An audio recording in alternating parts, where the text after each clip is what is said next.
చాలామంది క్రైస్తవులకి ఏం తెలుసు అంటే, పాపం చేయడం తెలుసు, యేసుప్రభు రక్తంలో కడుక్కోవడం తెలుసు, మళ్ళీ పాపం చేయడం తెలుసు, మళ్ళీ కడుక్కోవడం తెలుసు.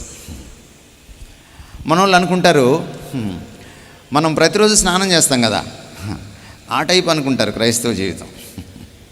ఎందుకు మనం చాలాసార్లు పాపాన్ని అంటించుకోకుండా ఉండలేమంటే, పాపం చేస్తాం, ప్రభు దగ్గర రక్తంలో కడుక్కుంటాం, మళ్ళీ పాపం చేస్తాం. ఎందుకంటే పాపాన్ని వంట పట్టించుకున్నాం, అది నరనరాల్లోకి ఎక్కిపోయింది. అందుకే మీకు కోపం రాగానే బూతులు వస్తాయి. బాప్తిసం తీసుకొని ఉంటారు, మొదటి ఆదివారం రొట్టెలు కూడా చేయి వేస్తారు, మళ్ళీ కడుక్కోవచ్చు కదా వెళ్ళి. ఆయన రక్తం ఒకటి మనకు తేరక దొరికింది కదా,